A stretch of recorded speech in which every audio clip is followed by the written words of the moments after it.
Hello, this is Reading Club. Today I'm going to read you The Critter Club, Ellie's Lovely Idea, Chapter 1 and 2. Chapter 1, Love is in the Air.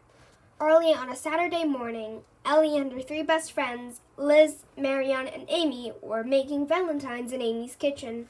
The girls had slept over at Amy's house. They were still in their pajamas. 10 down, 10 to go, Ellie said, adding a valentine to her done pile. She smiled. Ellie loved seeing her name in red glitter. Valentine's Day was next Friday, less than a week away. There would be a party in their second grade class. The girls were making valentines to give to their classmates. Valentine's Day is so much fun, said Liz as she finished up her second valentine. Liz was a true artist. She was taking lots of time on each card. Me too, Marianne said. February would be so boring without it. Marianne was using lots of ribbon. Each one of her cards looked like an award. Marianne knew all about winning awards. She was really good at piano and ballet and a great horseback rider. It has been a quiet month, said Amy. She was cutting and folding her cards into tiny books. We haven't had any animals at the Critter Club for weeks. The Critter Club was the animal shelter that the four girls had started in their town of Santa Vista. Their friend, Miss Sullivan, had come up with the idea after the girls had found her missing puppy. Miss Sullivan had even let them take over her empty barn. Now it was the Critter Club. With the help of Amy's mom, who was a veterinarian, the girls cared for stray, lost, or hurt animals. That reminds me, cried Amy. We got a photo from the woman who adopted Penny. Penny was a stray Dalmatian that the girls had been taking care of until a few weeks ago. Together, they had found the perfect home for her. Amy got the photo from the kitchen. Ellie sighed. I sure do miss having her around the Critter Club. Amy, Liz, and Marianne all nodded.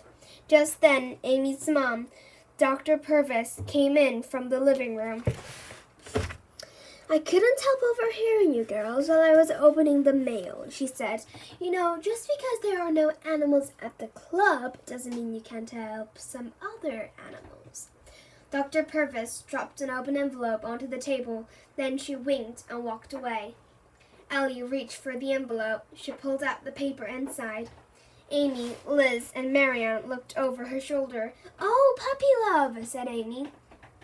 This is an organization that my mom's friend, Rebecca, started. That's her.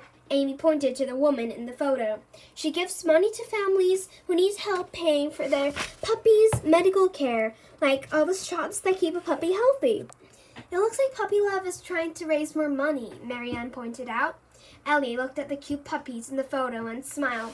How much money do I have at home in my piggy bank? She wondered. $12? She would gladly donate it all to Puppy Love to help those families and puppies who needed it. I just wish it could be more, she thought, much, much more. Chapter 2, A Musical Idea. Ellie and her Nana Gloria carried bowls of popcorn into the family room. It was Saturday night, movie night, at Ellie's house. But her parents had gone out to dinner, and her little brother, Toby, who was upstairs, reading. Guess it's just us tonight, Nana, Ellie said with a smile. Watching old movies with her grandmother was one of her favorite things to do. Sorry. Just us, squawked Lenny the parrot from Miss Perch in the corner. Lenny belonged to Nana Gloria. Together they had come to live with Ellie's family. Ellie laughed. You are too, Annie. What movie are we going to watch tonight? Nana Gloria asked. Miss Sullivan lent it to me. Ellie said, it's called The Singing Telegram, and the star of it is Ruby Fairchild, your favorite. As Nana Gloria clapped, Ellie smiled a secret smile. She was the only one who knew that Miss Sullivan had once been known as the famous Hollywood actress Ruby Fairchild. That was years and years ago. Now, Miss Sullivan wanted to have a quiet life in Santa Vista. Her secret was safe with Ellie. Ellie sat next to Nana Gloria and pressed play on the remote. Like all of Ruby Fairchild's movie, this was black and white. The movie was about a shy young man who falls in love with a young woman. The only time he feels sure of himself when he's singing, so he gets a job as a telegram deliverman. One day he delivers a singing telegram to the woman he loves, telling her of his feelings. but he doesn't say who it's from. By the end of the movie, she figures it out, and they live happily ever after. Ellie loved every moment. Lenny seemed to like it too. "Bravo! Bravo! Squawk!" he cried as the closing song played.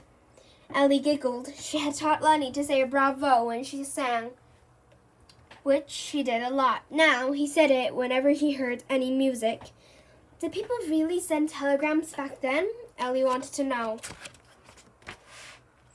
Nana Gloria nodded. "Oh, yes," she said. "Way before cell phones and email, people sent them all the time. Nana, have you ever gotten a singing telegram?" Ellie asked. "I have," Nana Gloria replied with a smile. "I'll never forget it. Your grandfather sent me one for my birthday once. It was one of the best presents I've ever gotten." Ellie giggled. "It sounds such a fun way to show your love." She trailed off. An idea was quickly forming in her head. Herself, Ellie, plus singing, plus delivering messages of love and friendship. It all added up to singing telegrams for Valentine's Day. That's something I'd do just for fun, Ellie thought, but maybe people would make a small donation to Puppy Love to have their message delivered. Then it would be for a good cause too. Now, if only she could just get Liz, Marion, and Amy to go along with the idea.